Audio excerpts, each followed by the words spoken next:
Hemshech Ayin Beis.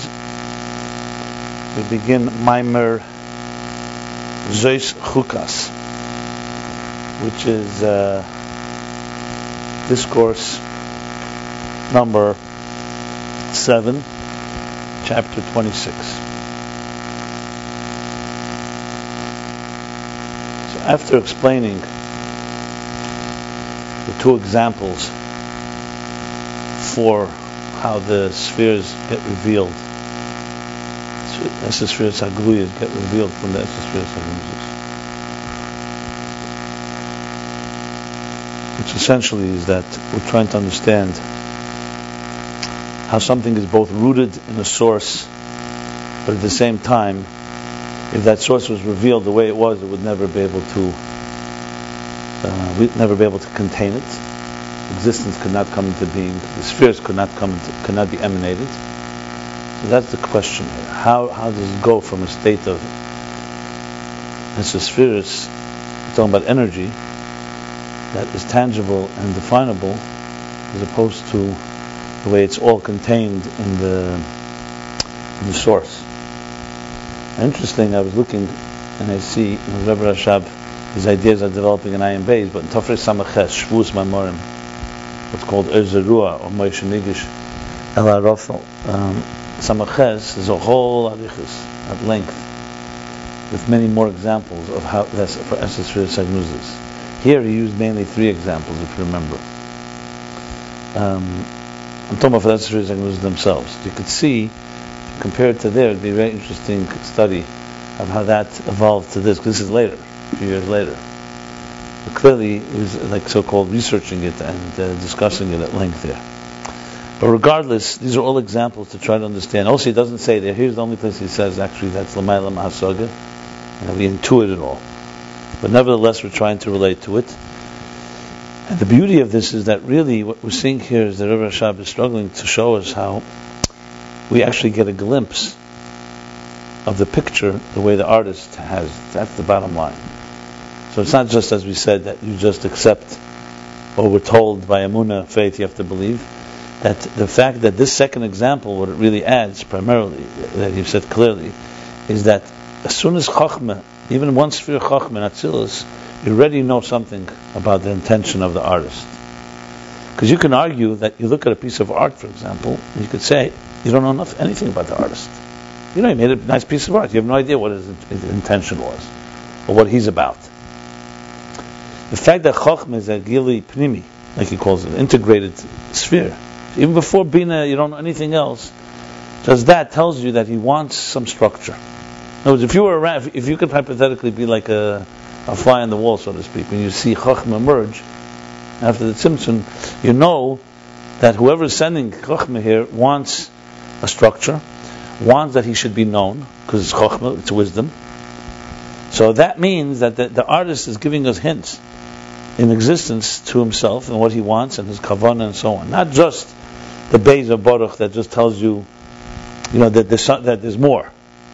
You could say, to say that, and it says clearly that you know already the kavanah close, and obviously and we know also that God wants asoga be'elam, and he wants, once you see midas, he wants hargosha. So all these things are telling you, it's like by observing what he created, tells you what the Creator wants. So the spheres are giving us image of what the spheres are like in Lifnei Tzimtzum. So though we can't see Lifnei Tzimtzum and we can't go there, but we have, like, so to speak, a message coming from there that tells us this is what I want. I mean, in different aces, when we say Teira B'chlal, God gave us Teira. What is Teira? It's Tzeinim V'chachmas Shel Kodesh Baruch. He's telling us what he wants. We spoke about this. If Teira was not given to the human race, we would have no idea what God wants of us. We may be moral people, we may choose to live good lives, virtuous lives, but it would not know whether this is a message from God or not. So much part of Teira is not just that God created the world, but God gave us a Teira, tells us what he wants, and sent Nevi'im. It's all part of the Yesodus of Emunah, because without that, there's no relationship. Anyway. Yeah, exactly. Okay, so you have it says in Sfarim what it says. There's different opinions. Remember, as soon as God planted wisdom into human beings, like Avraham Avinu, Avraham didn't have a revelation initially. He struggled from the bottom up. But he was working with a world that concealed God, but also if you look deep enough, you find things, and he found. And then he earned his right. Anyway, so let's continue page 41 now. The new Maimer, 7th Maimer. V'yidaber Hashem al Moshe v'Aaron lemer. This is Pasha Chukah, so Hashem spoke to Moshe and Aaron lemer. Zog. I never know how to translate that in English. So to say. Lemer. This is what you should say. In Yiddish we always say Zog. This is the rule, the law of the Torah, Asher Tziva Hashem Lemer, that God commanded you to say. Lemer always means that you should repeat it, in other words, to the Jews. What is this meaning of Asher Tziva Hashem, that God commanded? He's speaking to them directly. It's in Lashon Nechach. He's not speaking in the third person. He should have said, Asher Anechi Mitzaveh. God is speaking as if I'm the third. Like God is saying, do this as God commanded. He says, as I commanded. Asher Anechi Mitzaveh. Shadikvar Nemer V'yidaber Hashem. Umau Eid Asher Tziva Hashem. It's like a double question. First of all, what does it add? First of all, it should have said Anechi. And second, in a sense, what does it add? Hashem said, what would be missing if you said V'yidaber Hashem Moshe Zeh Chukas HaTorah, and that's that. Gam tzarich lahavin. We also have to understand Masha Parah Aduma Chalukah, because Zeh Chukas HaTorah is the mitzvah of Parah Aduma, the red heifer.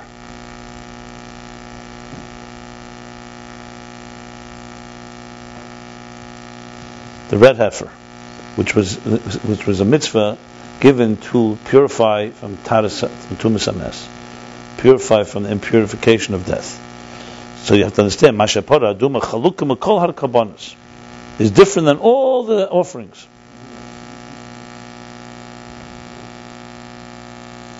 One second. What are you doing? So just press. Just keep. You have to press. Don't restart. Press the button. No. Press. Don't restart. That's all. Yeah. Every time do that. Okay. We also have to understand why the Parah Aduma is different from all the karbanos, from all the offerings. Shekulam Masayim Bifnim, all of them, they're the actions, the preparations. You say Maaseh Karbanos, basically all the things around preparing, the offering, the whole service around it. It doesn't say Avedis, it says Masayim Bifnim. Everything was done Bifnim, which means within the Beis Hamikdash walls. Within there was the Mizbeach HaChitzon, the Mizbeach HaChitzon, that's where it was done. Mizbeach HaPnimi was reserved only for Keteris. The inner, in Kodesh, there were three vessels. But Karbanos were brought in the Mizbeach HaChitzon, but that's Befnim, Dafka, specifically. Parah Aduma, Maaseh Dafka B'chutz. The Parah Aduma, all the work done with it was done outside of the Beis HaMikdash. Rak Shazos Adam, Tzarich Li Yisneichich Pnei Elamed. The only thing it says, Hazaz Adam, the spraying of the blood on the person that was impure, that was Neichach, facing toward the direction of the door of the opening of El Moed. El Moed is what do they call it? The yard. How's it translated? The tabernacle they call it. But what is that? El Moed refers to the tent of meeting.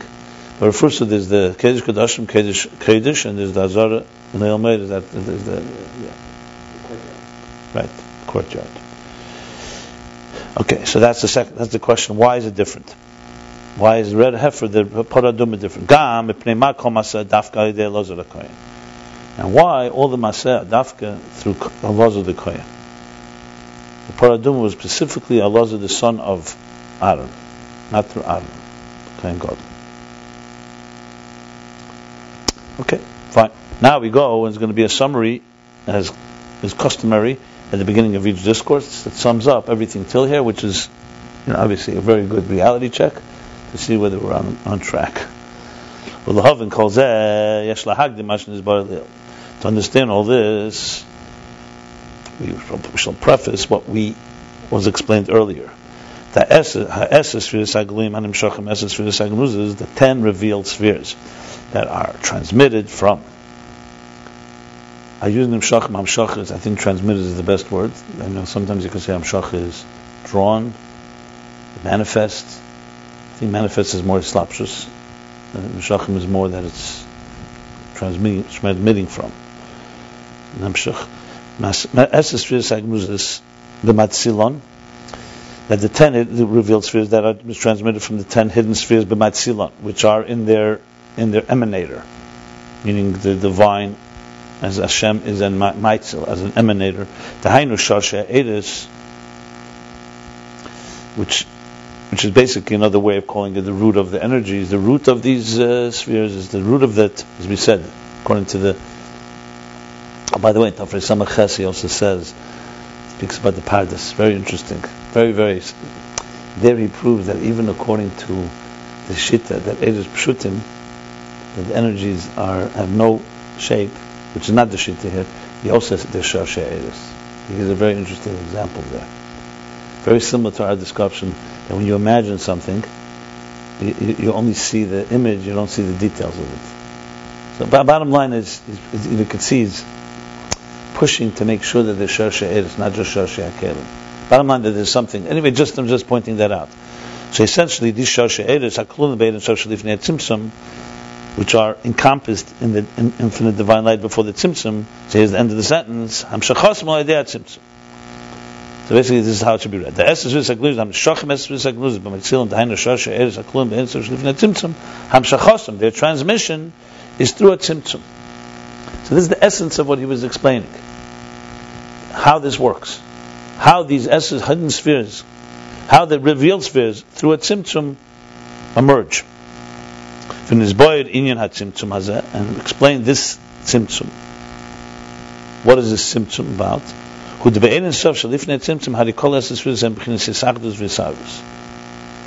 Because all the 10 spheres, the way they are before the Tzimtzum, meaning the root of the energies and the hidden spheres, they're all united there, and combined. I don't want to use confluence, because confluence is more like Iskalos. Confluence here is the opposite. It's almost like this is like. No, but it doesn't mean that. Here, Sarvus means actually almost like mixed up in a way. That's it. Because if you remember, he said it's not the kavanah. It's key to understand this because remember by Shammai and Hillel when he spoke about the Eshes Spheres, like last chapter also, when it comes into the containers of Atzilus, there's Iskalos. That's where I would use confluence and symmetry and harmony and everything. And before is the opposite. It's because it hasn't yet come into containers, so it's all like in the nefesh. It's not the kavanah, basically. Yeah. And when it's revealed from there, without a seder, it's trehu, as a matter of fact.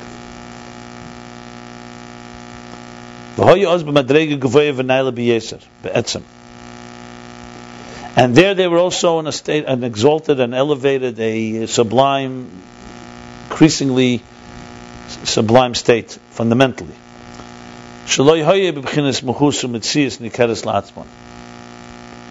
They were not as a recognizable and a distinct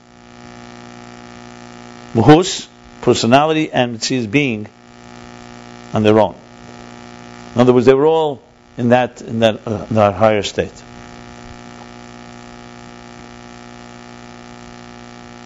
What's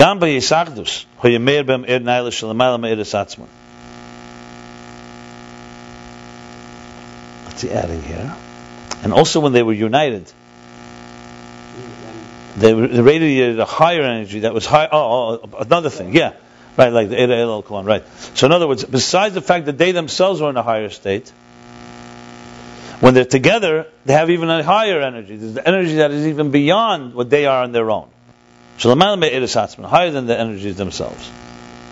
That's all before the Tzimtzum. And the Tzimtzum is the diminishment is that there should be transmitted an individual sphere, a single pratisdika, individual unique sphere. Like Sphiras HaChochma on its own, not combined with the others. Through this, it descends from its initial level and becomes a recognizable, a visible, a tangible existence, being. In other words, it's not some incidental descent or diminishment. It's actually, there's a miyut, a diminishing and a concealment of the energy itself is lower. He keeps emphasizing that throughout. In other words, it's not just the kalim that are doing it, that's the bottom line. The energy itself is experiencing this diminished state, which he said, in all the examples you see that. I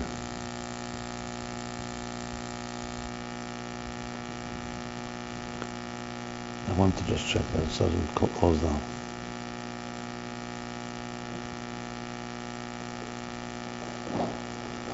V'gam shenismay te'er hanayla, and also that this higher and exalted energy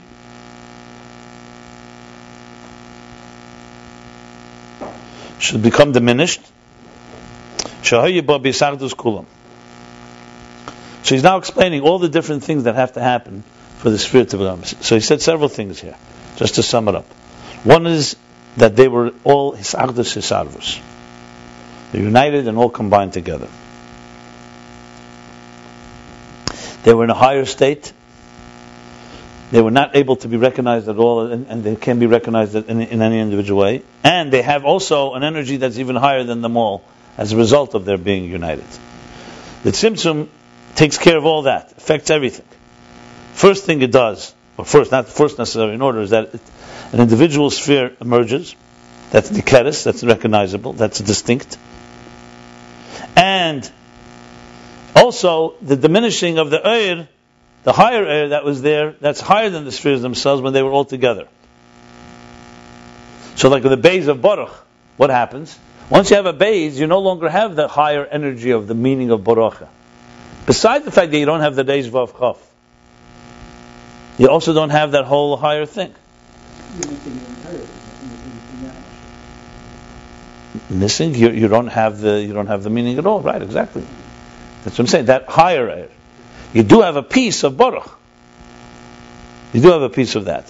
In the second mashal, what you have is, he's going to go through this, of course. In the second mashal, you have a seichel. There's an energy at least from before. So you can't say.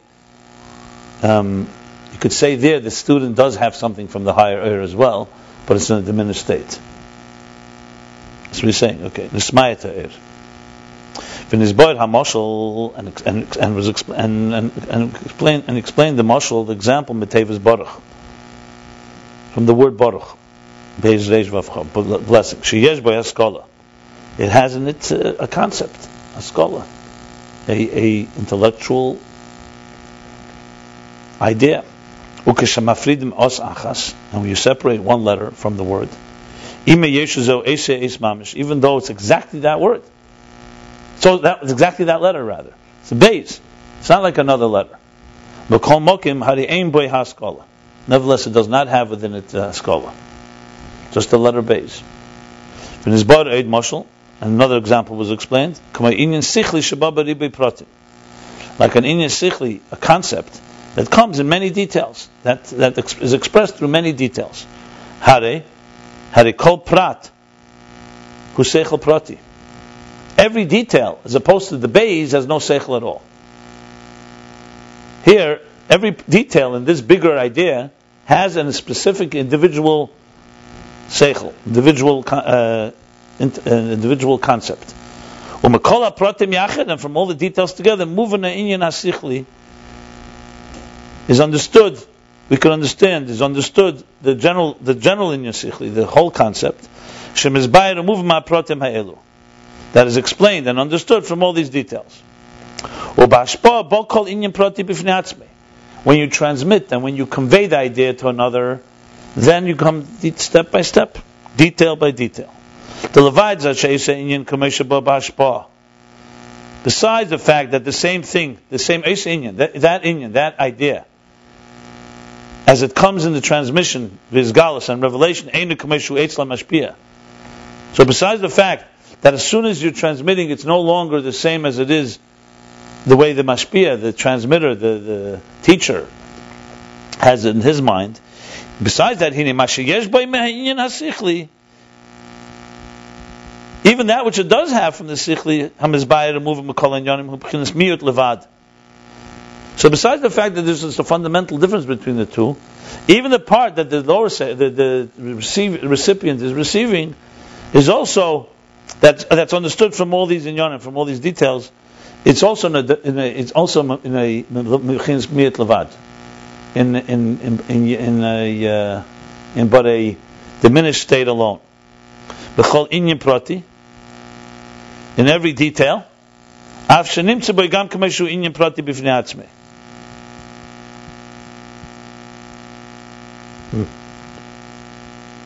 In other words, meaning to say that even the general concept within the details is diminished, even though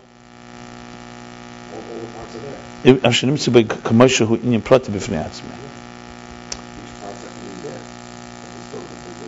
what's the but?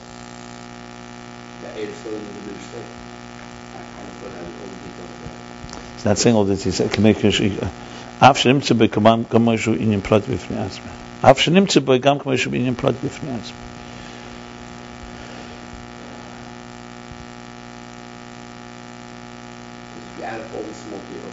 no, I understand that, but where's that in this language here? That I understand that. What's the af add? Take out the af, and what's missing? He said, Mashiach by meaning Yasichlam is by Mum B'chol Inyanim B'chinas Miyut Levad B'chol Inyan Prati.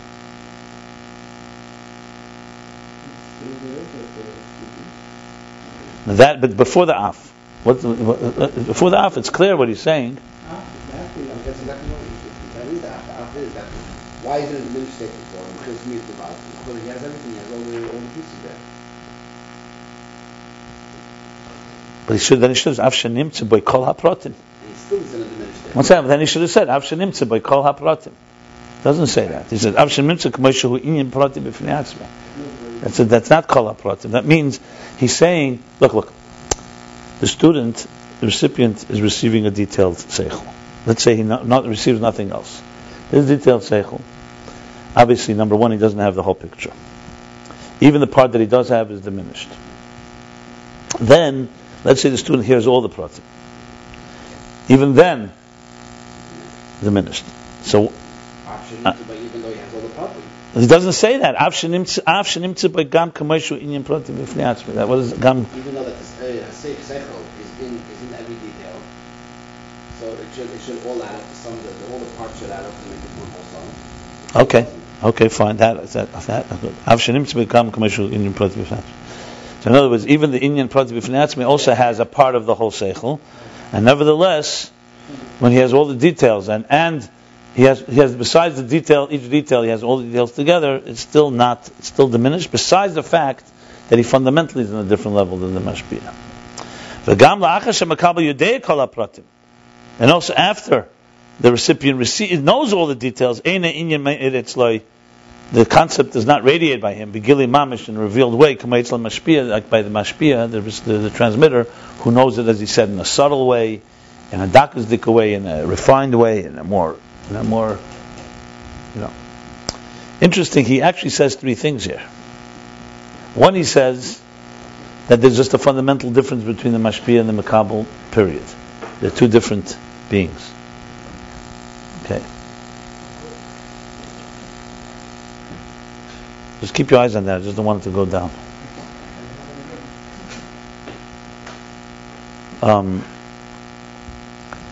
What does that mean? That means that just the Eid Ein Sof Lifnei Tzimtzum is just a different state than Eid after the Tzimtzum. That's no matter what happens. So the mashal, when you're talking about two human beings, two mortals, so one is the Yeah, but the example is Lifnei Tzimtzum and after the Tzimtzum. That's what the example is for. Why are you talking about Arbeit and Livret? But that's the example.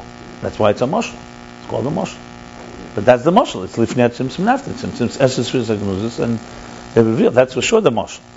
So there's been generally a very big distance between the two. Okay, fine. But one is Atzilus. Atzilus is Gilead Helam. We're not talking about the Bria right now. So the energies of Atzilus now comes and emerges a unique specific sphere.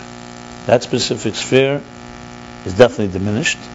It's only one piece of the whole thing.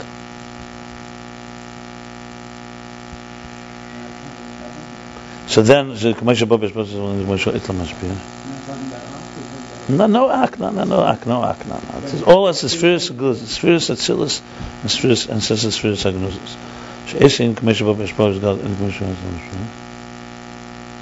Okay, so there's a fundamental difference. The second thing is that what he does have, the fundamental difference is clear. Even what he does have is in a diminished state. So even though the details, if you'd ask the mashpia can show you how each detail is part of the whole picture and is necessary. The makabel, as he's getting the details, it's all diminished. And then comes the third thing, that after the makabel, the recipient, hears everything and has all the 10 spheres, even then, it's not in the same way that it is by the mashpia. In other words, even when he's able to build a picture from it, the middle step, there's no picture yet. Even though there's a picture in the details, but the recipient doesn't know of it yet. Even when he does know, it's still not like that. So basically, it's in every possible way, it's a lower state. Okay, let's continue. Chapter 26. When the first sphere emerges, Chachma emerges first. It's like base from the above, right? In that mashal, yeah. Or the seichel prati from the seichel klali. The general, the specific. It depends on which mashal you use. Yeah, for sure. What are the both mashalim for? What do you think they're for? I can see more than the second mashal is when all of the pieces are together. No, that's clearly not the case. For sure not, because he goes through many stages.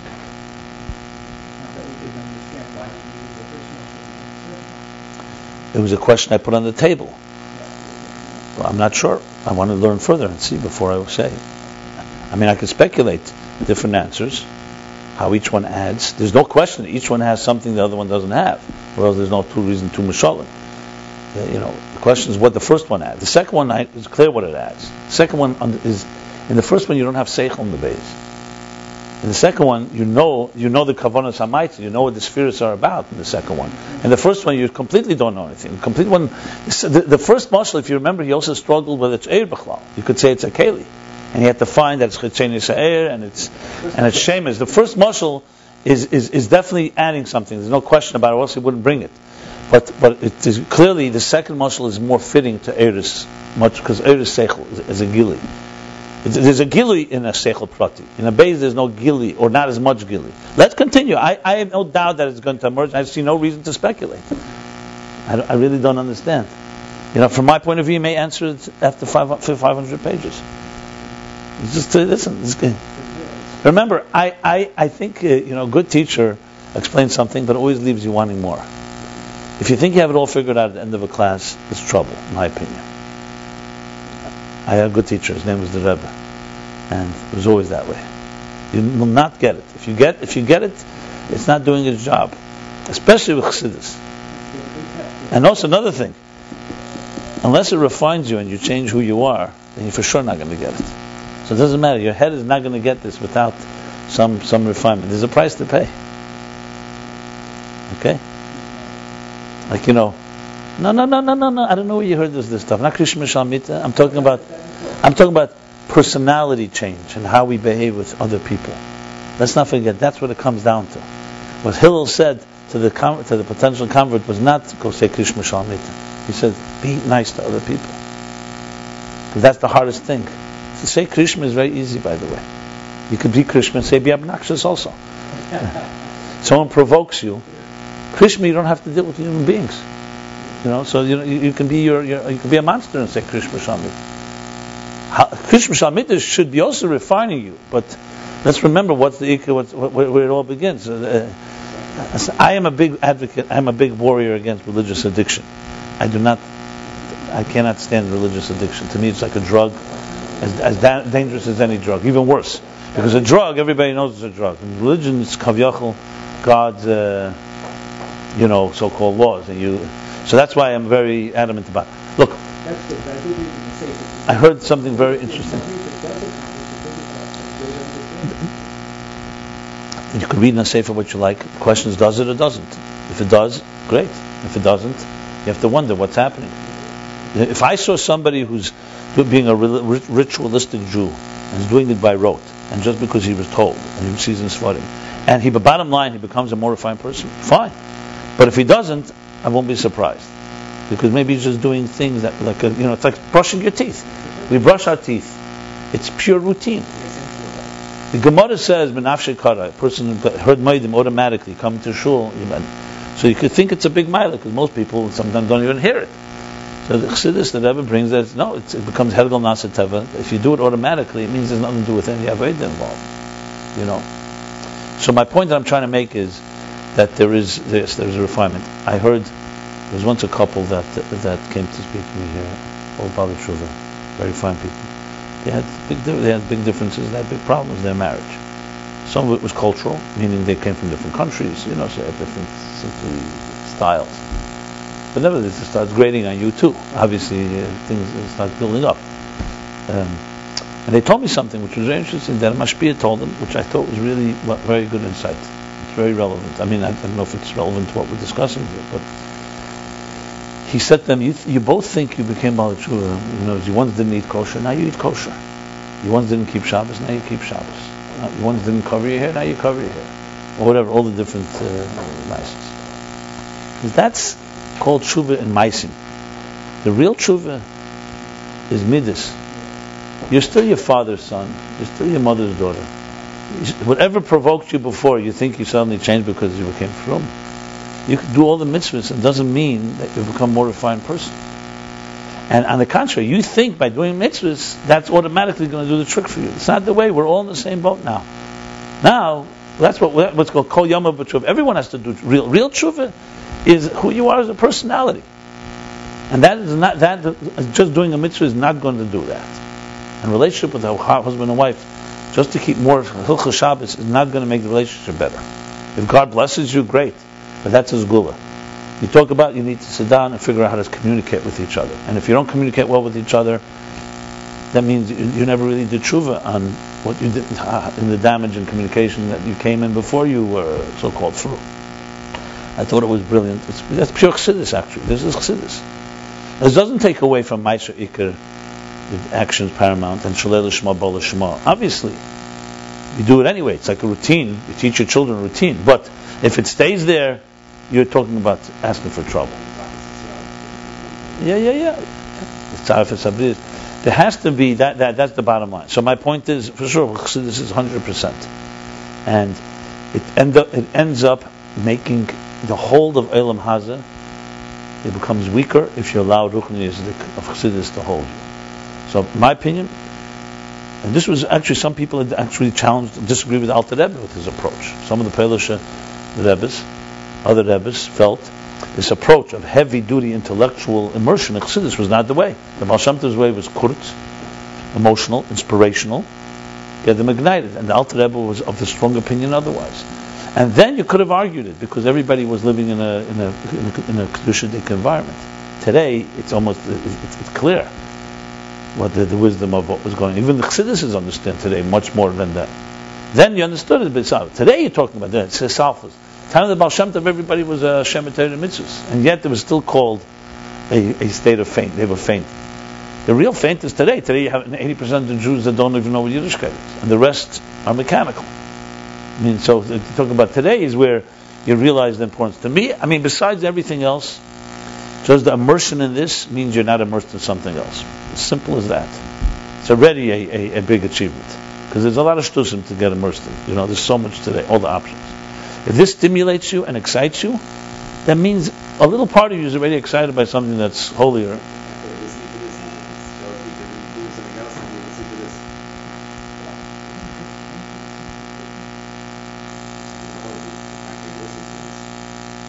Yeah. So let's continue now. This was a little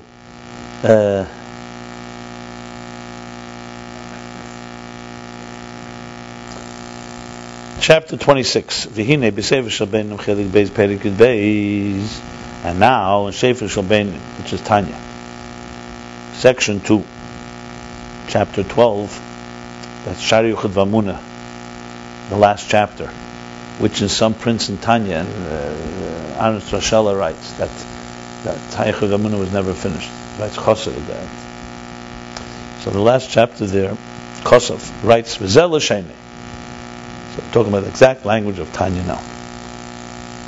Ki kol os, every letter, hu amshachas hachayis v'keich miyuchad prati.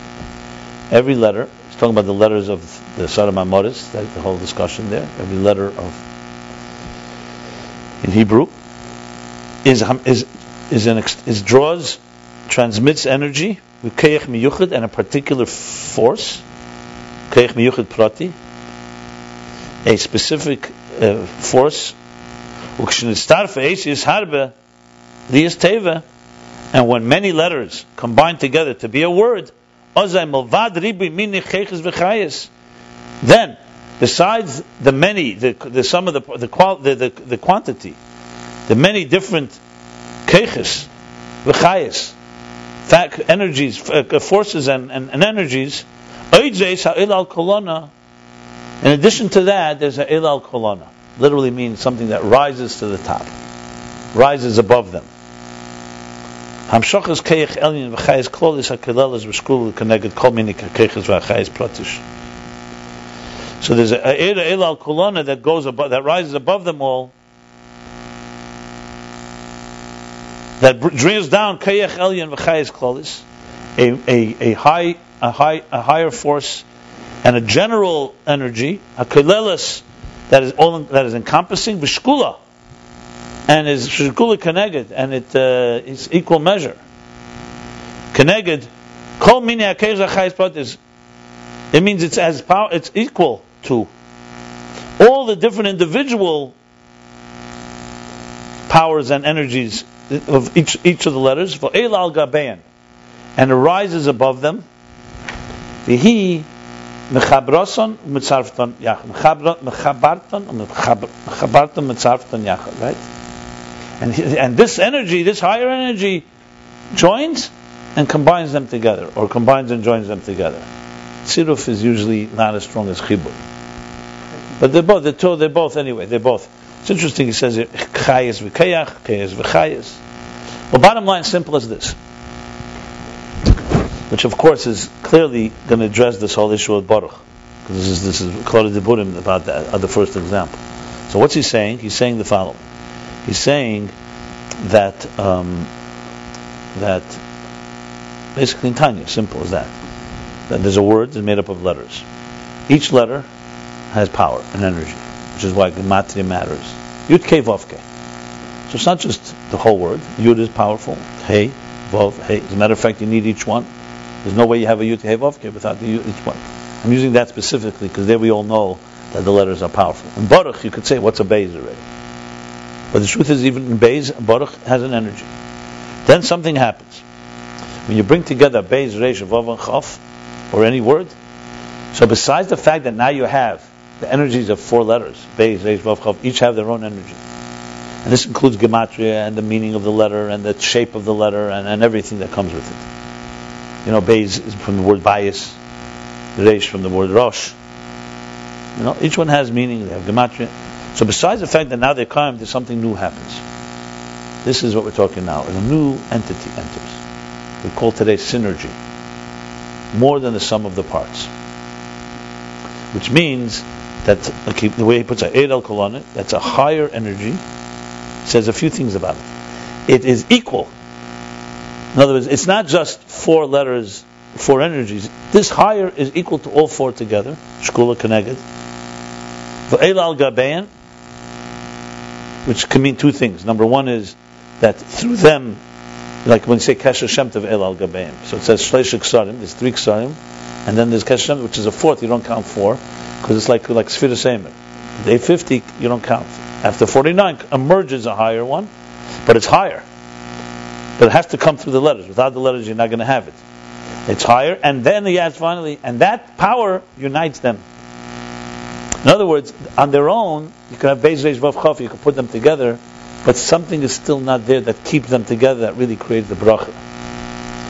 They themselves don't have that power because all they have is the power of their individual power. Now, instead, we're not talking about live letters. So letters, you just write them, they become a word. But in Inyan, in the spiritual source of it, root of it, there's a force that keeps them together. No, but the force that God gave that we can combine letters and make words, that alone is something. You could say, wow, that's an amazing thing. You could teach children letters. How do you suddenly make letters into words, and words into concepts? So there's a power there, the power of seichel that combines.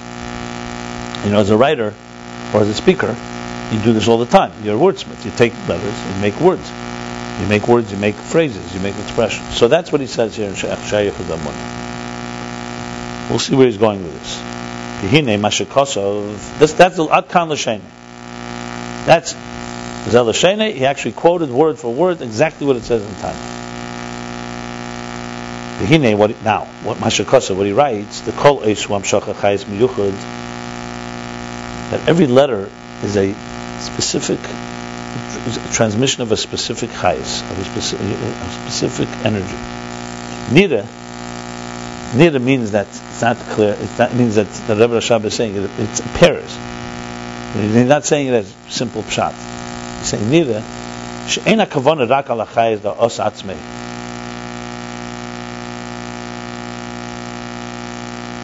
Now the kavana here is not just on the energy of the letter itself. The lamaylo hu achayis. But what's needed from this, it's not just the letter itself has energy, what does that mean in Ruchnius? Above. That's the energy of the kelim themselves. Besides the energy that's within those containers. Let me just explain that so we make sure it's clear. We know there's Lashon, what we say in Tikkun Ezeh, Paschal Yo, was the Lishtayr can make gufa b'lei nishmasa. When a soul leaves the body, the proof that the body has its own source is that the body doesn't just disappear. For example, if I stop speaking, my words disappear automatically. They don't hang around for a while, not even for a second. So the fact that the body does not decompose automatically tells you that the body has a source. The source is now.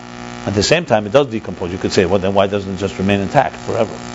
Because this explains because the energy, even of the body itself, also is so-called stimulated by the soul. So, bottom line, simple as this: when the child is conceived, two things happen. The seed fertilizes the egg, so you have, but if there's no soul enters, nothing will happen. Now, why a soul enters is either God's blessing. If you make the right keli, the blessing cannot come. So you have three shutfim. The father and mother contribute the physical. But in other words, just the blessing alone, even though God can do anything, the blessing alone is not enough. If you don't have a fertilized egg, you're not going to have a body developing. You'll have an neshama. It says every time two people come together, Kedusha and Tara, there's an neshama is created, but it doesn't come down necessarily. It says in Zohar. That's why elderly people still a mitzvah to be together, and Avram and Sarah, etc., etc. But that's separate. So the bottom line is there is a body, and so in Ruchnis, it's in a way it's easier to understand. That's easy, the same thing. You see, it's hard for us to relate to because when we have a container like a glass, the glass is completely separate from what's inside the glass. But remember, in Ruchnis, the kelim came from the Eiris, but they're not. But they only were stimulated by the Eiris. They're not created by the Eiris. So in other words, there's a root. Sheir Shagvul, Keich Hagvul, as he said, that creates containers. But without the Kav traveling, and Hisava Se'er, Nasa Keli, and the energy having some particle, so to speak, some thickness. But at the end of the day, the Keli has a different source than the air. So the Keli, that's what Chassidus says, the Neshama is like Mamala Kalam. So let's say a dead tree, just like a body.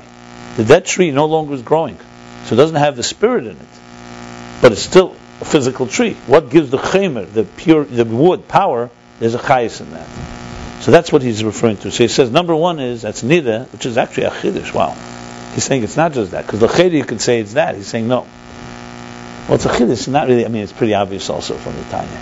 He's saying, so we're not just talking about the energy. When the Alter Rebbe says that each letter has chayis, he's not just talking about the letter, the beis, what gives the beis chayis. He's talking about also an energy within it that's a neshama. He's going to say, so not just ki'im, shebechlal zeh gam ha'er, nida, the nida. And he says, kol eish has every letter has a particular energy. Ki'im, rather, it means that in this, it also includes two things, in other words. Besides the energy of the container, gam ha'er mislabish by esis. Also the energy that manifests in the letter. So in other words, there's the energy that gives a beis making it a Beis. But there's something more. A Beis has meaning. Let's see what he's going to explain, what it means. No, even not. No. He's not talking about put together. He's talking about before anything, on its own. This is very relevant. This is why the mashal works. He's really explaining why the mashal works. 1 second. Kain mashma b'Hagah sham. That's what appears from the Hagah there in Tanya. We'll soon get to the next step. Is it like the air of the body? Yeah, exactly. No. I just explained. There's two energies going on in a live entity. There's the body itself, the fact that it exists, that there's the being of a physical entity. Chassidus says comes from Sevu Kalam. Then there's another thing. A neshama enters into this body, is giving it life. Even a corpse has energy that makes it, the body doesn't disappear. So the Beis, same thing with letters. Letters has energy that makes it a Beis, pure container. And there's another energy that specific Beis has. He's not saying what it is, but it's in Chayes. Yeah. That's the nira. That not just the first thing, but also the second thing. Not even, I wouldn't say kist even. I would. That's like a sleep. I would say not just the shape and form of the Beis, but also its meaning. I would say probably because a Beis. In other words, when initially we would think Baruch, you could, like, remember he even said that the mashal works for Sheir Shakelim. He's trying to basically explain that a Beis is not just a dead Beis. A Beis has some life in it. What the life is, my assumption, unless he maybe explains it, I'm not sure, but my assumption is that Beis has meaning. It has a meaning. It's not. That's for sure. That's not what he's saying here. That's the next step. That's Shtavas today. More importantly, it comes even more alive, even if it has life. Listen, the word Beis means bias. The word Beis means things. It's true, there's no word in Hebrew that's made of one letter. 2 is the minimum. I mean, you have the one in Hazin, where's that, a Shadish is one, I'm sorry.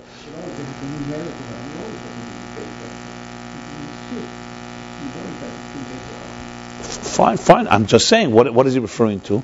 So I would say, if you talk to the marshal, the Suda, the pure, you could look at a letter as being a dead, like an inanimate cup. Nothing about the cup is anything. No, I'm not. And you could say it that way. And he's saying no. That even the Os Prati, when the Alter Rebbe says in Tanya, the Os Prati has Chayes, he's referring not just to the pure body of the letter, he's also referring to the energy within the letter. He says this clear. This is not the. It says Kei Mashin. Gama Eram Eslavish Ba'esis. When it's put together. No, he just says the Chol Eshu Amshachas Chayes Miyuchad. Why don't you read the first line? Right, Miyuchad when it's put together. No, it doesn't say that. Read the Tanya. Go back to Shaar Hayichud V'Hemunah. It doesn't say that. Every letter has something, and then look. Read the. No. Also not. Read. Go back to the. No, that's a third thing. Every os has amshachas chayes v'koyach miyuchad. You could say when it doesn't have a word, you may not see it revealed, but there's something there. Look, I'll explain it. You could say, I'll tell you the difference in nafkamina. Here's a nafkamina. You could say that Beis has something in it, but you can't see it at all until you have the word Baruch. Or in other words, bias. Beis Yud Sof. Beis, in other words, a letter cannot have meaning or you could say, no, that's not the case. Why is Baruch made up of the letter Beis? Why is it not a different letter? Because Baruch, you can explain, needs a bias for the first letter. It needs a reish as the second letter. In other words, the meaning of the word Beis is relevant to ultimately, I don't know the kavanah in it, but for example, it says in Sfarim why the Torah begins with a Beis, not with an Aleph. Because a Beis, one is Lashon Brach, second because Aleph has the opposite of blessing. There's other reasons given, because the bias is like a bias. The Rebbe has all sikha on it. My point is that yes, the word Baruch brings out the whole thing, but Baruch is not just made up of 4 inanimate letters, but Baruch itself, you can say, is made like Yud Kei Vav Kei. Oh, that's a good example. Yud Kei Vav Kei for sure. The Yud is much more than just a combination. Yud has meaning, because the Yud is the Nekudah at the beginning of a transmission. And you could have a Yud without the Hey Vav Hey. So you understand what I'm saying? So you could just say the Yud is just purely Keli. He says, no, the Yud is also the meaning, the Chayes in it. Yud Kei Vav Kei it's easier to understand, because Baruch, we don't know what the meaning of Beis is. I mean, we know that it has a number and we has a meaning, etc. But Yud Kei Vav Kei for sure, we learn all the time that the Yud has a whole world itself. Actually, the elements Yud is all of Atzilus is a Yud. Bria is a Hey. You see it as a Vav, and then Nasi is that last day. Okay, fine. Kei Mash B'Hagarsham. Or Masha Kosov. Now, this is all explaining Tanya here, the Shaar Hayichud V'Hemunah. It's not so apparent. It's Kei Mash B'Hagarsham. I know, that's what he says, Nida, and then he says Kei Mashma. Yeah. Yeah. Masha Kosov, and now he continues. Masha Kosov, further in Shaar Hayichud V'Hemunah, the Ha'elal Kulana, who Amshachas Keich Elnya V'Chayis Kloli, HaMechaber, U'Metzarav Kol HaEsius. The energy that rises above is a transmission of a higher power, a higher power, v'chayis kloli, and a general energy, a mechaber, that joins, umitzarev, and unites, or unites and joins all the letters. Nida. This apparently means also nida. She'ein zeh ma'er haseichel mislabish ba'esis. That this is not the er haseichel that's saying the word baruch. But it means something even higher than that. So you see from both extremes he's going here. In other words, I have to keep reminding you because I don't want this to shut down. You're responsible for this. Keep reminding. I can't. Because then it's forever recorded and I don't necessarily want that.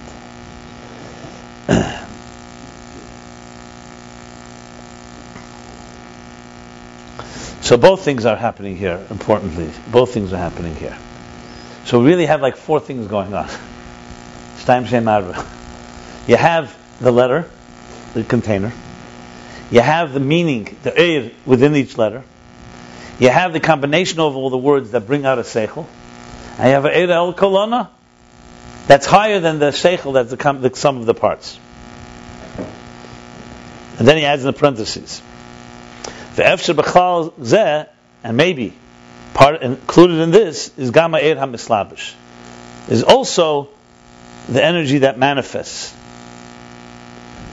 See, before the Chiddush he said was the Nida was in addition to each letter having its own the container, it also has the energy. Here he's saying in the parentheses, it could be that maybe he also means the sum total of the word. Omnam Nida Barar. However, it's Nida Barar. Nida Barar is like almost sure, almost apparent, almost clearly apparent. Because Barar means clear, and Nida means mashma, but it's Nida Barar means he doesn't. Yeah. Nida Barar is pretty much Nida Barar. She'ein hakavon ala eir hazeh levad, ki mal eir elyon muvdal. See, here it's a little different. Before he said, in addition to it being the container, it also is the energy within each letter. Here he's saying, in a way, it's primarily this. So this parenthesis is a little, because it says clearly, Nida, she'ein zeh ma'er haseichel, it's not. It's not the eir haseichel, it's talking about something beyond. And it's obvious why, because the eir al-kolona, that's mechaber metzarf, is clearly something very unique. He says, you could say, it also includes the total of the word baruch, let's say. The total seichel in it. But Nida Barar, that's definitely not that alone. But mainly Ki'im ala eir elyon muvdal, on a higher and separate energy. Remember in the Nimshal, he was talking about that. He was saying that once they all come together, necessarily there's something higher. This is hard to understand. It's actually causing a slavish. It's like he already said that Nida she'ein zeh ma'er haseichel mislabish ba'esis. Now he's going back in a lower level, which is causing a No, because he's being thorough and saying he's analyzing it. He's saying what giving his first reaction, so to speak, and then saying it could be. It also is that. Look, it's not a contradiction. It's but he's already gone to the higher level. Now he's going to the lower. You can see it's just extremely thorough. That's the bottom line. I mean, he's being very so-called very, very transparent. He's telling you how he's thinking. He's being megala machshavte, and probably if you really get down to Achdus Hashem and the interface, probably every Efshad here also has a mila. There's a mila Why is he? What's the point of saying all this? Not stamazeh, because there's a mile in saying that it has the higher, and that the Alter Rebbe wants to say something. He says all this is not semantics; it's about a chiddush in the Havana and understanding what letters and words contain. We'll understand that later once we get to the Nimshal. Remember, all this is an example now. Okay, now continue. Shari kol er seichel, because every er seichel. I just want to emphasize, someone asked me, what is Er Seichel as opposed to Seichel? So the Rebbe actually has a letter about it. In Chelik Tezvav, a very interesting letter. He speaks about that Seichel could be the pratim of Seichel. He gives an example. Moedim Miktas Chayev Shvua. He says, and the Er of the Seichel is like the meaning behind the Seichel is because Ein Adam Meiz Panav B'fnei Bal Chevei. So the Seichel is the postulate, is the statement that if you admit half, someone says you owe me $500 and you say I owe you $250, you don't. All he needs to do is swear. Why? Because a person. Why was the reason? Well, why not? Why not say it's an argument and then so on? The answer is because one of the reasons given. Because a person is not going to lie to a person that he owes money to. So if he says nothing, if he denies it all, it's a different story. But if he admits, that means he's acknowledging. Huh? Right. What does he do that? Right. Okay. Right. Because since he's acknowledging his balchev, he's not going to lie. He's not going to do a chutzpah. He could think the guy paid him money. The Eilam, the Welt says, why we see people do that all the time. They do lie. They say because it's not the Geder Adam. Right. And that says Ein Adam Meis Pana. But it's a natural thing, and then the Rebbe goes further, and then the Rebbe says even deeper, Eira Seichel is the Edelkeit from the Neshama. Because why taka is a person not, because you can keep asking the question. In other words, what I'm trying to say is that the Seichel, conscience, the Rebbe uses the word the Edelkeit from the Nefesh. Okay, I'm just telling you, the Rebbe's word is Edelkeit. Conscience has a word so the point I'm making here is that just want to explain, Eir Seichel usually referring to not just the idea, but the energy within the idea. Sharikol er seichel shemislabish be'esis.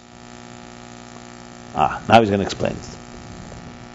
Because every energy of every seichel that manifests in letters, seichel is in letters. He's saying exactly what I just said before.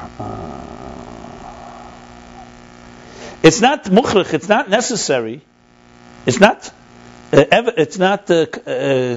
critical that it has to be these particular letters. The same idea could be expressed in different letters. Like Adonai Lam, that God is the Har, the master of the universe. Shehu inyan hashlita v'hamamshala. Adonai Lam suggests is the inyan of shlita v'hamshala, that God is the master, the governor, the shlita mamshala, the ruler, sovereignty, whatever. There's all the words. There's shlita mamshala. Mamshala is more like governing, ruling. Shlita is more like controlling. Shalit. Well, malchus is bedotzim. Mamshala is balkarchach. Shlita is, I think, is even stronger than mamshala. Anyway, shlita is like you control something. Shlita controls. Okay. This message, this concept, that God is the master, could have been expressed in different words. You could have said Melech Ha'olam, King of the universe. Obviously, there's a difference between Melech and Odin, but talking the general concept could have been conveyed otherwise.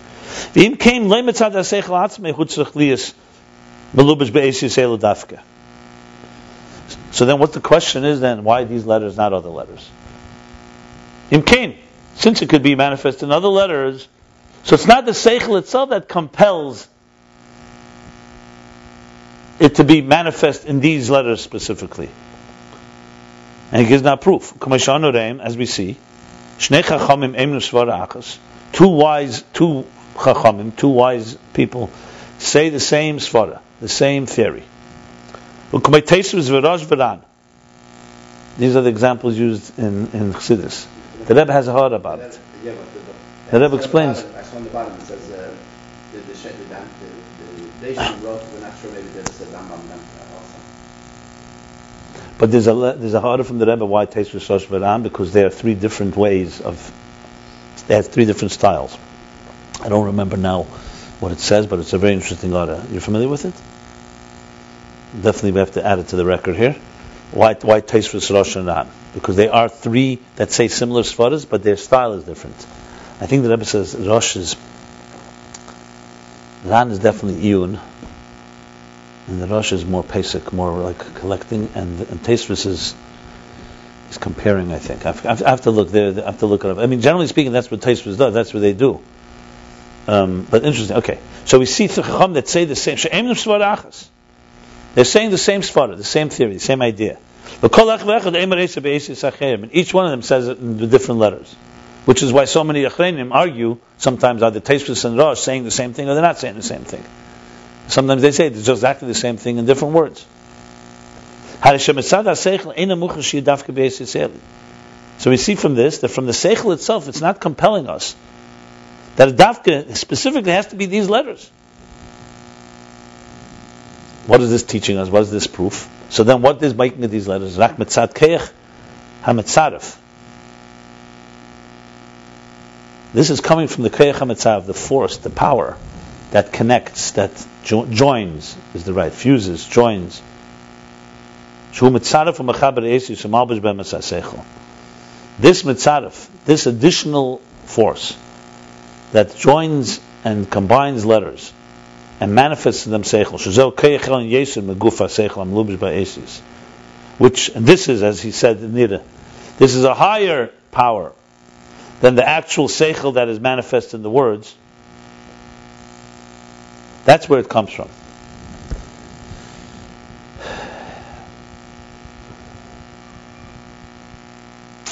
You've got to understand this. Let's read it until we really get it. And therefore a child, even though he has some hasaga, some comprehension relative to him, relative to his so-called his intellectual development, nevertheless, he won't be able to dress up, manifest in letters even this small little seichel, hamusik bedaite, that he comprehends with his mind. He's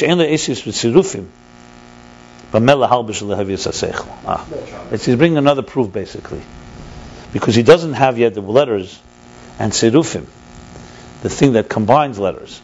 Because it's not just combines letters. Serufim means the seichel of how to combine letters and how to but with what to manifest and to express that seichel. Why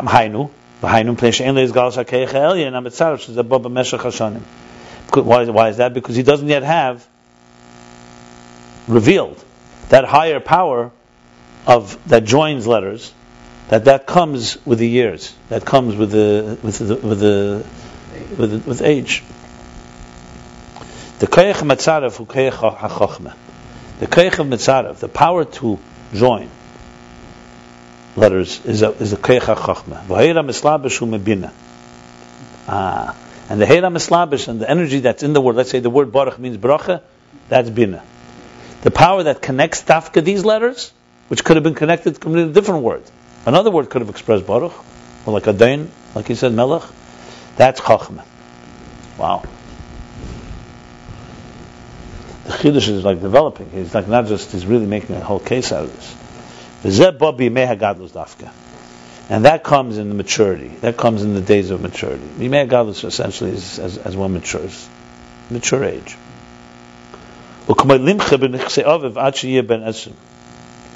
For a person, the halacha is to be able to, a son that inherits his father, even though he can inherit it earlier, he inherits it, let's say, God forbid if his father passes away when he's 10, he inherits it. But limcha b'nichse to have the responsibility to actually sell it and make transactions with it. Nichse Yadav means basically the property of his father, limcha. That you cannot do until you're 20. Because that's when it enters a maturity. Mechin da Abba, basically chokhmah. Mechin da Abba, that is which is true today. We know this. Development of the brain finishes around in the early 20s. A child. We learned it later. Ibur Yanika Meichen. It's 3 stages.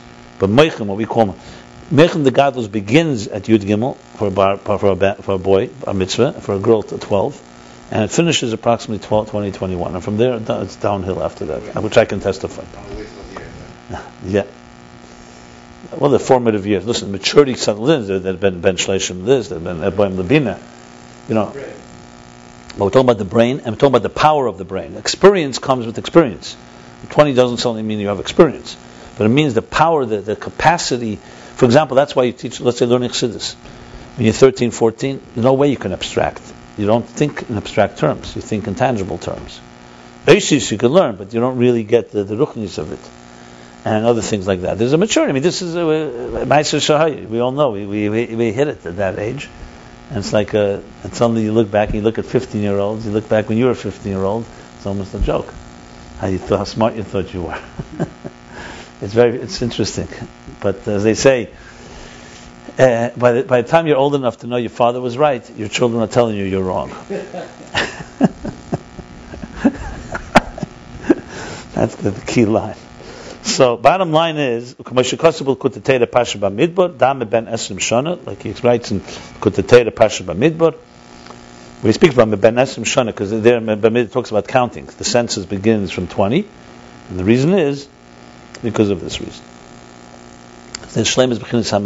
He's just really explaining how there's a higher power that comes in, even though a child has seichel and can combine a word baruch, meaning the word bracha, yet this Keyach Elin Yesem Mitzarev comes from a specific power. Now we identified it's called Keyach HaChochma, not just Bina, and that is the power of Mitzarev, and that comes later in age. And the example of 20 is not necessarily saying that a 20-year Keyach Mitzarev, even though it's Keyach HaChochma, it just means that it takes years to develop till you get to that point. Ayin Masha Kosov L'Kamam Perek Kef Menvav, he adds now in parentheses. And delve, I don't know another word for ayin, delve, look deeply into what it says later. Chapter 146, oh, one second, there's a long parenthesis here. Till the end. Not till the end? Oh, no, okay, 10 lines, okay. So look later that the combination of letters comes from Meichen Diyanika, which seemingly somewhat contradicts a little what he said here. Well, not really. Because Meichen Diyanika is not Meichen the Gadlus. Ibur Yanika Meichen. It's a middle stage. So it says that the combination of letters comes from Meichen Diyanika. Acham is by Sham, so somewhat of a little question. Yet. However, what explains there what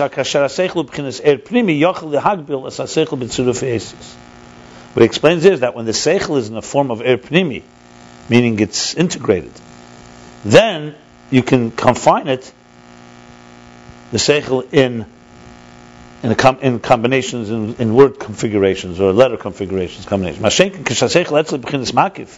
However, when the seichel by him is in the form of makif, it's not integrated, it's just still, not settled, not internalized. And this is called wisdom within speaking, not wisdom in machshava, speaking. Which is oh, the first one. That's what he's saying. He's saying when you have pnimi, so this is called the wisdom of speaking. So you could, the shlemus of seichel, the power of seichel that expresses it, this is the complete seichel that can be expressed in words. I have to look later what he actually says, but it sounds to me that he's saying that Meichen Diyanika allows a person who has a developed idea to express it in words. Whereas if you only know makif, no. But that's there. Here is a different subject matter. And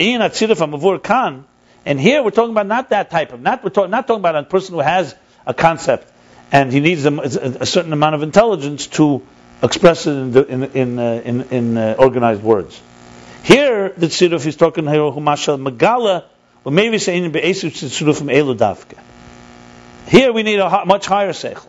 Here we're talking about revealing and expressing an idea in particular combination of letters. And not other letters.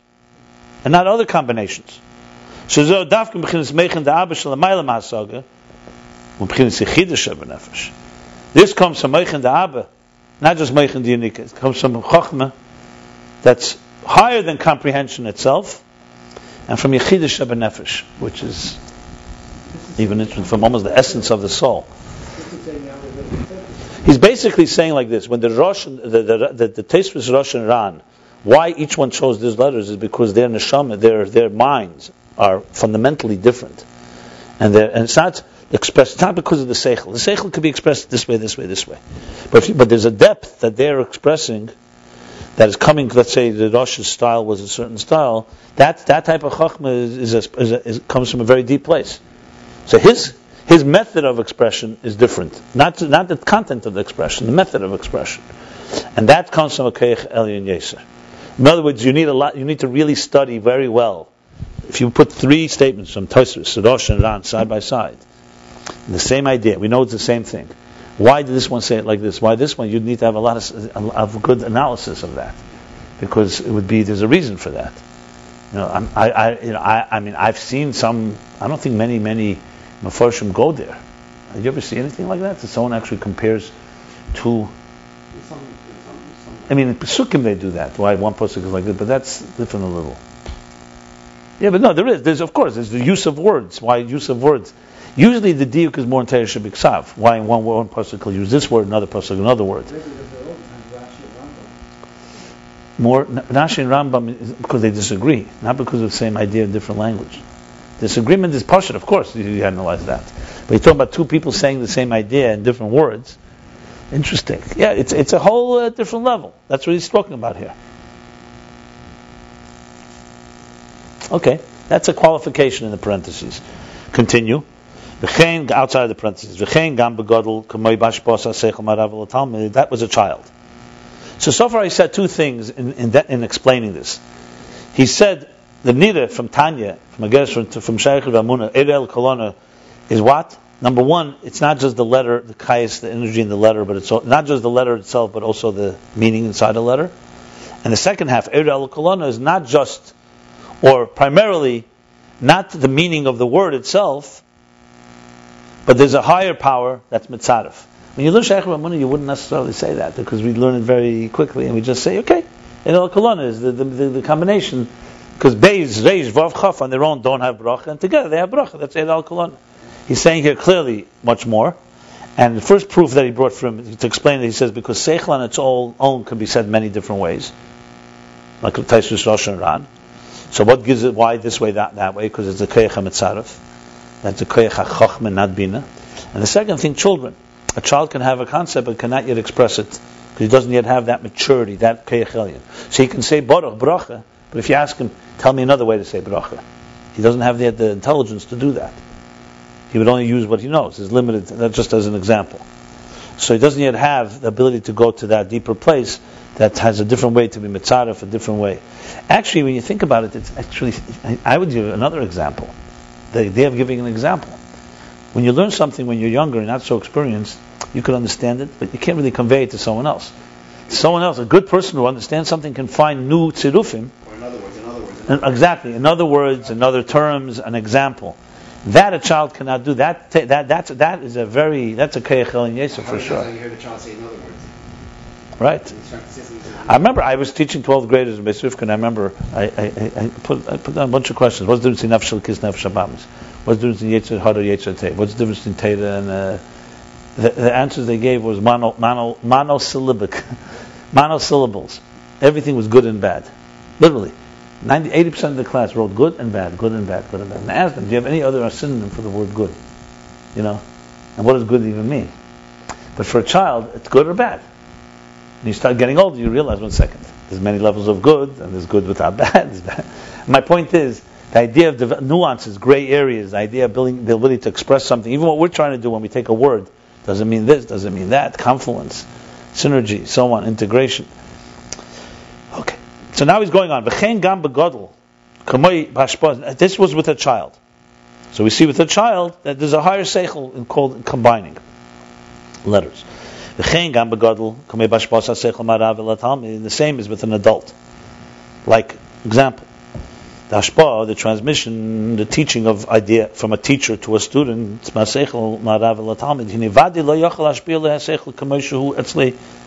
exactly what we're just saying. Well, it's definite that certainly he cannot transmit to him the seichel k'moshu etzlei b'tzirufi eisir shalei. The idea, the concept, the way it's understood by him in his configuration, the way he combines the letters. Because the student, his mind is smaller, is too small to contain, to receive this greater, superior idea, seichel, the way it's by the teacher. So the teacher would just express it the way he understands it. The student would not be able to receive it. So definitely he cannot express it that way.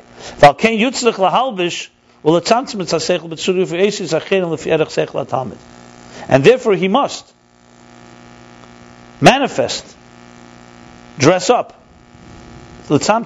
concentrate or conceal or condense then the seichel, the intelligence, the idea, in different configurations, in different letter combinations, that's commensurate and proportionate to the mind of the student, to the ideas of the concept of the student.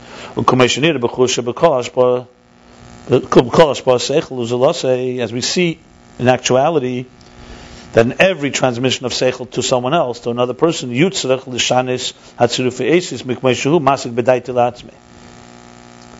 necessitates that he has to change the combination of letters, the way he understands, how he understands it for himself. And that requires a higher power, higher than just the conceiving of an idea. No, it's conveying an idea to different students and outside of yourself requires another additional power besides the actual concept itself. He's spelling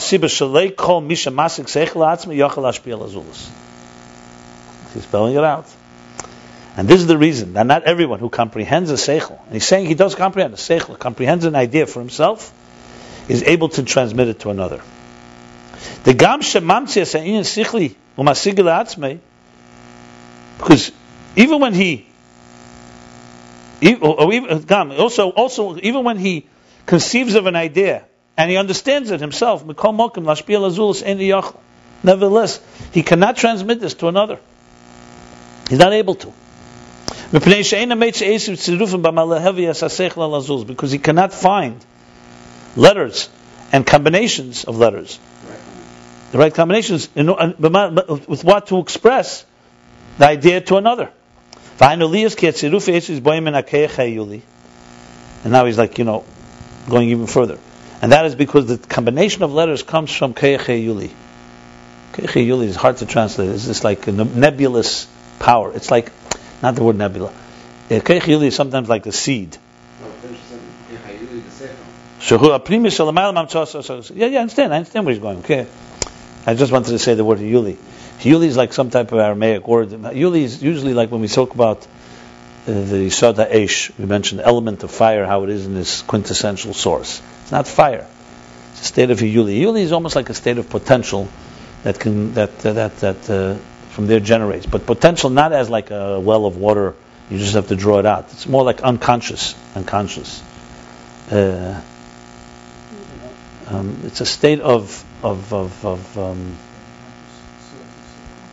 Koyach HaMaskil is like Koyach Yuli, the power to conceive and so on.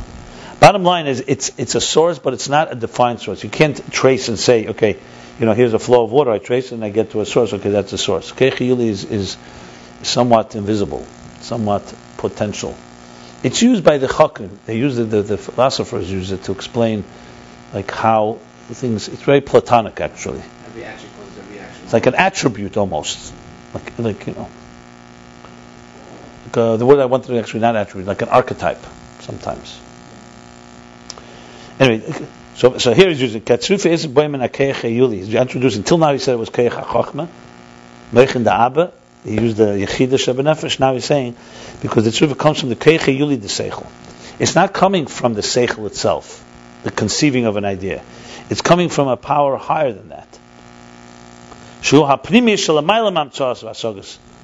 coming from the inner dimension of intelligence that's higher than the conceiving of mamtzah, the conceiving of and the comprehension of an idea. So this person can have hamtzah, he can conceive, he can comprehend, but he does not have that power that comes that is able to convey it to someone else. Ubesharshe, what is it in its root? Huma'atzmus hanefesh. It's from the essence of the soul.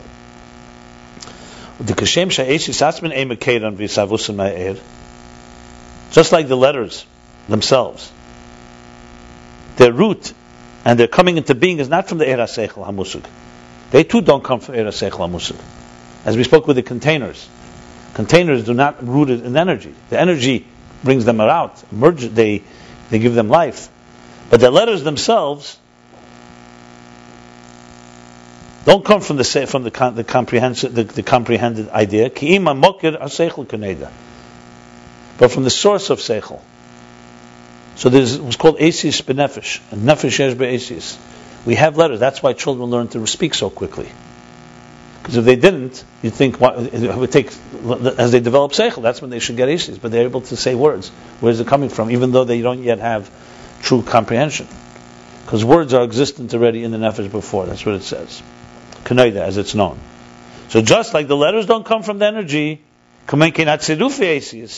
also the combination of these letters are also from the root of intelligence, v'sharshan, from the source of intelligence and its root, which is the deepest level of the soul. Which is interesting, he goes all the way to Yechidah Shebenefesh. From there is the root of the letters. From there is the root, the power to combine. How would you call Keich HaSirif? The combining force. Letzav, that combines and unites and connects letters. The connector.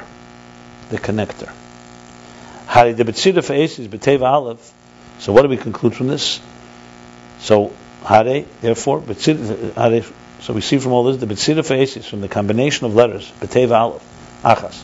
In one word, Hine Levada Er, besides the energy, Er Seichel, besides the Er Seichel, Hamalubish B'ateva, besides the actual intelligence that's manifest in the letter, in the word, like the word Baruch, Bracha, Yesh B'zeh Eid Er Elyon, like Odin, is Mashal B'Shlita.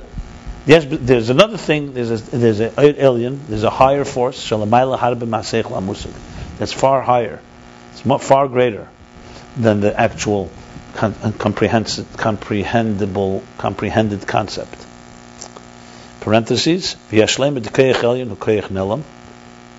we could say that this higher power is a hidden one,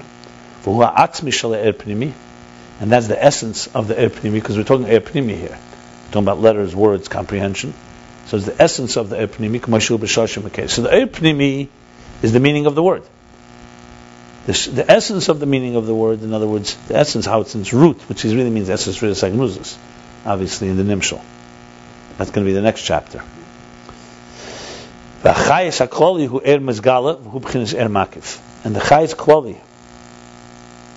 what does that mean? The Chayes Kloli of the whole word? No. He said this is what? Keich Elyon is Keich. One second, let me just say something. There's two special. Oh, you know what? He's referring to look. Look at the Tanya. El Gabain who? Where's the lashon? Keich Elyon b'Chayes Klolis. He's been medayik the two meaning of those two words. So Keich Elyon. That's why he keeps playing Keich Elyon Chayes Klolis. Wow, the Diuk and Tanya has made a declare. So no, it's not. No, they both show higher than the meaning of the word. But Keich Elyon is, he says, the Atzmi of Er Pnimi, and Chayes Kloli, who Er Mizgala, is already a revealed energy, v'hu b'chinas Er Makiv. But it's in a Makiv form. V'yashlem shezor b'chinas Yechida v'Chaya, and Yashlem a Keich and Chayes is Yechida and Chaya. So the Keich HaMitzaref is Atzmi of Er Pnimi, that is Yechida. And a lower level, Chaya, is revealed, but it's Makiv. Trust me, this needs explanation. He doesn't explain. But what's interesting here is, what does this mean? It means there's two levels in the wisdom itself. In the higher force of Eira al-Kolana, that itself has two meanings, besides the meaning of the word. What could it be? One is the wisdom of combining letters. Fine, that I understand. That's the highest. That's concealed. It's something that's revealed, but it's makiftik. I mean, in the study and comparing Tosfos Rosh and Ran, and understanding why they wrote it, you probably have two elements here. Something that's going to not be easy to understand why this one is like his Shadish and Neshama. I don't know. I have to review this and see what he means. I think in the Nimshal we'll probably understand it, because it's relevant to the. It's not so important for the letters as much as to understand the essence of Sagnuzis. So Kitzur, summary of chapter 26. Hine mashakosib b'sefer shel beinim. Now what it says in Sefer shel beinim, Shaar Hayichud V'Hemunah, the b'chol tevi yeshkeich elyon, b'chayis klali. There you go. That every letter, every word, has a higher power and a general energy, ha'el al kolana, that rises above them all. V'hi mechabartan u'mitzarfatan. No, I saw that, but I had a problem pronouncing it there too. Mechaber u'mitzarf, because it's lashon nekeva.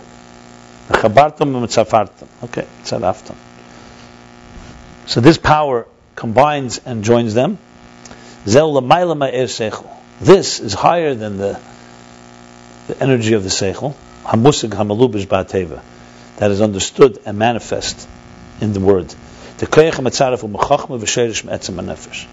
the power of joining letters comes from chachma, more than bina, higher than bina, and its root is in the essence of the soul. Okay, all this is a mashal, which we will soon understand. I don't want to speculate, because the next chapter is going to explain what that is in the Nimshal, what this means in the hidden spheres. But it's interesting where he's going with this. So we learn from this the Beis of Baruch has power, the word, and there's the higher thing. And I'm sure this is going to help us understand the examples that he gave before. Okay, so we conclude here. Chapter 26, pages 41 through 43, the beginning of Discourse 7.